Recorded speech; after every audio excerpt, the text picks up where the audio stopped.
वंचित बहुजन आघाडीच्या वतीनं कालच्या आंदोलनामध्ये आम्ही सुरुवातीपासून सहभागी होतो। म्हणजे आंदोलनाच्या सुरुवातीलाच ज्या ठिकाणी ही घटना घडली त्या ठिकाणी वंचितचे आमचे रवी पगारे आणि विकी वाकडे त्या ठिकाणी घोषणा देण्यासाठी होते, दोघे इथं बसलेत। परंतु ते सिव्हिल ड्रेसमध्ये असल्या कारणानं त्यांना डिटेन केलं गेलं नाही आणि ज्या दोन भगिनी ड्रेसवरती होत्या, वर्दीवरती होत्या, त्यांना पोलिसांकडून सरकारवाडा पोलिसांकडून डिटेन करण्यात आलं।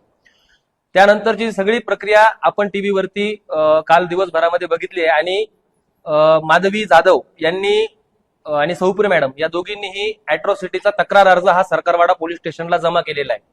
आमची मागणी हीच आहे की वंचित बहुजन आघाडीच्या वतीनं त्या तक्रार अर्जाचा विचार करून त्याच्यावरती अॅट्रॉसिटी अंतर्गत सेक्शन दाखल होत असतील तर पोलिसांनी त्या पद्धतीनं कारवाई केली पाहिजे आणि तक्रार अर्ज दिल्यानंतर सामान्यातला सामान्य जरी आरोपी असला तर त्याला चौकशीसाठी पोलीस स्टेशनला बोलवलं जातं। सरकारवाडा पोलीस स्टेशनला आमची विनंती असेल की त्यांनी सुद्धा गिरीश महाजनांना चौकशीसाठी बोलवावं, त्यांची भूमिका जाणून घ्यावी। दुसरी वंचित बहुजन आघाडीच्या वतीनं मागणी आहे की भारत हे प्रजासत्ताक देश आहे आणि या प्रजासत्ताक देश हा भारतीय संविधानावरती चालतो आणि संविधान निर्माता डॉक्टर बाबासाहेब आंबेडकरांचं नाव जर तुम्ही प्रजासत्ताक दिनाच्या दिवशी घेत नसाल तर ही अक्षम्य चूक आहे। आणि महाजन साहेबांना माझं सांगणं आहे की ही तुमची पहिली वेळ नाहीये, तुम्ही वारंवार तुमच्या भाषणांमध्ये बाबासाहेबांचं नाव घेत नाही, याचे अनेक व्हिडिओज आमच्याकडे उपलब्ध आहेत, ते आम्ही सोशल मीडियावरती टाकलेले आहेत आणि म्हणून हे अनावधानानं घडलेलं नाहीये।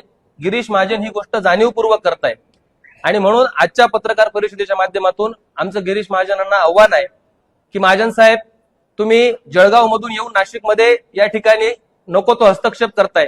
नाशिक मधल्या ध्वजारोहणाच्या वेळी तुम्ही डॉक्टर बाबासाहेब आंबेडकरांचं नाव घेत नाही आहे। आमचं सांगणं आहे की डॉक्टर बाबासाहेब आंबेडकर या देशाच्या संविधानाचे निर्माते असताना तुम्ही जर त्यांचं नाव घेत नसाल तर तुमचेही अनेक धागेदोरे आमच्याकडे आहेत। गिरीश महाजन साहेब, महानगरपालिकेच्या निवडणुकीमध्ये बाळासाहेब आंबेडकर या ठिकाणी बोलून गेलेत, तुमच्या बेनामी प्रॉपर्टी आमच्याकडे डेटा आहे सगळा, तुम्ही फक्त 1100 कोटी रुपयाचा कर भरता, तुमच्याकडे 12,000 कोटी रुपयाची प्रॉपर्टी आहेत। महाजन साहेब, तुम्ही जर आमच्या महालावर झोपडीवरती दगड फेकण्याचं काम करत असाल तर तुमचा महाल काचेचा आहे, हे गिरीश महाजनांनी ध्यानात ठेवावं। आणि म्हणून डॉक्टर बाबासाहेब आंबेडकरांचं नाव न घेणं ही अक्षम्य चुकी आहे। तुम्ही दिलगिरी व्यक्त करू नका आणि बुडत्याचे पाय डोहाकडं असं म्हणतात, दिलगिरी काय व्यक्त केली महाजन साहेबांनी? महाजन म्हणतात की मी त्यांच्या बरोबर पंक्तीला बसतो, मी त्यांच्या जयंतीत नाचतो, मी त्यांना पंक्तीसाठी पैसे देतो। उपकार करताय तुम्ही या प्रजासत्ताक देशाचे एका राज्याचे मंत्रिपदावरती बसलेले माणसं आहात आणि तुम्ही मी वाल्मिकी समाजाबरोबर राहतो, म्हणजे अजूनही तुमची वाल्मिकी समाजाबद्दल हीन मानसिकता आहे। मी ढोर समाजाबरोबर राहतो, मी त्यांच्या जयंतीत निळा शर्ट घालून नाचतो, ही काय भाषा आहे? म्हणजे मतिभ्रष्ट झालेले महाजन साहेब आहेत। महाजन साहेबांना सत्तेची मस्ती चढलेली आहे आणि जिकडं माल तिकडं भजन। महाजन साहेब, जळगावची परिस्थिती सुधारावा, जळगाव अजूनही नाशिकपेक्षा पिछाडीवर आहे। कुंभमेळ्याचा निधी लाटण्यासाठी तुम्ही नाशिकमध्ये राजकारण जे करताय ते गलिच्छ राजकारण तुम्ही थांबवलं पाहिजे आणि हा फक्त डॉक्टर बाबासाहेब आंबेडकरांचा मानणाऱ्यांचा हा अवमान नाही आहे, हा अवमान या देशाच्या घटनेचा अवमान आहे, संविधानाचा अवमान आहे। आणि म्हणून आमची विनंती आहे, तुम्ही आमच्या शब्दावरती पाय देऊ नका। तुम्ही डॉक्टर बाबासाहेब आंबेडकरांचं नाव न घेता खूप मोठी चुकी केलेली आहे आणि याचं प्रायचित्त फक्त आणि फक्त मंत्रिपदाचा राजीनामा आहे। तो राजीनामा तुम्ही देणार आहात का? राज्याचे मुख्यमंत्री देवेंद्र फडणवीस जे स्वतःला म्हणजे भ्रष्टाचार आम्ही करत नाही या पद्धतीनं मांडतात, पण महाजन साहेबांच्या प्रॉपर्टी, त्यांचे पाटलांचे नाव आमच्याकडे आहे, झालटेंचे नाव आमच्याकडे आहे, तायडेंचे नाव आमच्याकडे आहे, तुमचे ननावरे आमच्याकडे आहे। आम्ही काढू का तुमची टक्केवारी? इथं तुम्ही वसुलीला कोण कोणाला बसवलं आहे आमच्याकडे डाटा, काढू का आम्ही बाहेर? आणि हा डाटा जर तुम्हाला बाहेर काढायचा नसेल तर राजीनामा ही एकमेव तुमची माफीनामा असेल। तसंही तुमची परंपरा ही माफीवीरांची परंपरा आहे, त्या परंपरेला तुम्ही जागलात।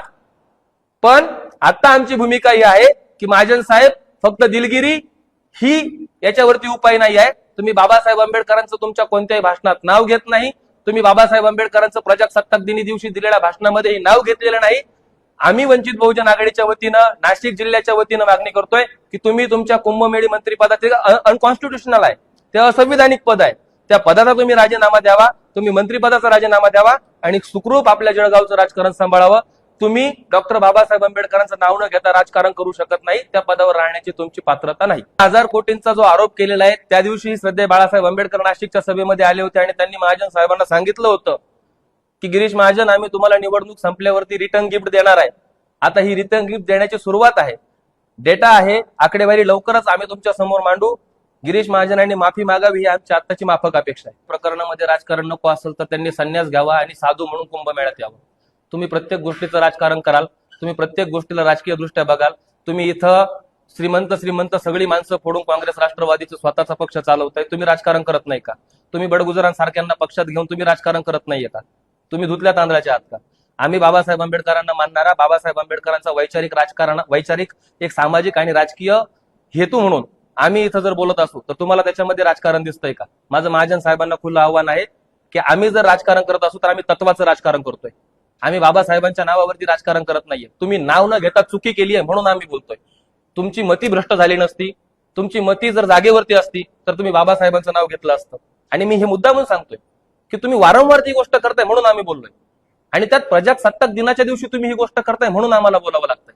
आणि महाजन साहेबांना माझा सल्ला असेल, जर तुम्हाला वंचित कडून किंवा इतर आंबेडकरी पक्षांकडून जर तुम्हाला राजकारणाची अपेक्षा नसेल तर तुम्ही साधू म्हणून या.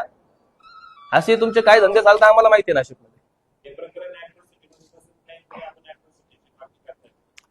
अॅट्रॉसिटीमध्ये प्रकरण बसतं किंवा ना बसतं ही न्यायालयीन प्रक्रिया आहे. त्याच्यावरती एसीपीच्या अंडर, डीसीपीच्या अंडर त्याच्यावरती एक कमिटी बसते. त्याच्यावरती ते त्याचा अभ्यास करतात आणि त्यावरून कलम टाकायचे की नाही हा त्यांचा भाग असतो. परंतु एका दलित समाजाच्या महिलेला असं वाटलं की डॉक्टर बाबासाहेब आंबेडकरांचं नाव न घेतल्यामुळे माझा अपमान झालेला आहे आणि कोणत्याही शेड्यूल कास्ट, शेड्यूल ट्राईब मध्ये एखाद्या व्यक्तीला वाटतं की ह्या गोष्टीमुळे माझा अपमान होतो तर ती शेड्यूल कास्टच्या त्या ऍक्टनुसार गुन्हा दाखल करू शकते, मागणी करू शकते. त्याच्यावरती काय ऍक्शन घ्यायची, काय नाही घ्यायची हे प्रशासन ठरवेल.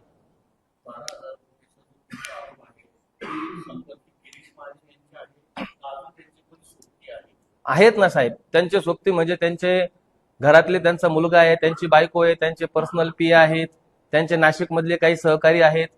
सगळ्यांना सगळ्यांची नावं माहिती, हळूहळू काढू बाहेर. फक्त आमचं म्हणणं आहे की माफी मागा. हा ते अपत्य म्हणतोय मी. अपत्यामध्ये काही लिंगभेद आम्ही करत नाही. मुलगा मुलगी आमच्यासाठी समान आहे. आणि असे अनेक मानसपुत्र साहेबांचे आहेत नाशिकमध्ये. घेऊ ना, माफी मागितली नाही तर. वंचित बहुजन आघाडीचा हा स्टँड आहे की गिरीश महाजनांनी या सगळ्या प्रकरणामध्ये माधवी जाधव आणि सौपुऱ्यांची माफी मागावी, तमाम आंबेडकरी समूहाची माफी मागावी आणि माफी फक्त लेखी नाही तर मंत्रिपदाचा राजीनामा द्यावा. नैतिकतेचे अनेक उदाहरणं आपल्याकडे आहेत. नैतिकतेचे अनेक उदाहरणं आपल्याकडे आहेत. त्या उदाहरणांना महाजनांनी जागावं. माझ्याकडून अक्षम्य. जर तुम्हाला घटनाकाराचं नाव तुमच्या तोंडातून निघत नसेल तर तुम्ही नाहीयेत त्या पात्रतेच्या, त्या पदावर राहण्याच्या. आणि आमच्याकडे एक नाही, तुमच्याच मीडियाच्या माध्यमातून माझ्याकडे अनेक व्हिडिओ आहेत त्यांचे की त्याच्यामध्ये ते बाबासाहेबांचं नाव टाळतात. तुमच्या शेजारी बसलेलं कोण आहे? कुंभमेळ्याचा प्रोटोकॉल कोण आहे, काय आहे? राजशिष्टाचार मंत्रालयाकडून तुम्हाला कसा भाषणाचा प्रोटोकॉल आला होता? एक तर तुम्ही सांगा की मला राजशिष्टाचाराच्या महासचिव आमच्या सेक्रेटरीनं असं भाषण लिहून दिलं म्हणून मी म्हटलो आम्ही त्यांच्यावरती कारवाई करू. पण हे जर तुमचं मनाचं असेल तर तुम्ही याला बांधील आहात आणि तुम्ही माफी मागितली पाहिजे, ही आमची भूमिका आहे. गिरीश महाजनांनी, माझी विनंती आहे की अशी घोडचूक करू नये. त्यांनी दिलगिरी व्यक्त करावी. जर माफी मागितली नाही तर याचे परिणाम, माझं देवेंद्र फडणवीसांना सांगणं आहे की याचे परिणाम तुम्हाला महाराष्ट्रभराच्या राजकारणामध्ये दिसतील. आज नांदेडमध्ये, पुण्यामध्ये, पिंपरी चिंचवडमध्ये याबद्दल आंदोलनं होत आहेत. या आंदोलनाची दखल, या माझी नोकरी गेली तरी चालेल पण मी माफी मागणार नाही, हा एक शब्द जो स्वाभिमानाचा होता हा पूर्ण देशभर पोहोचलाय.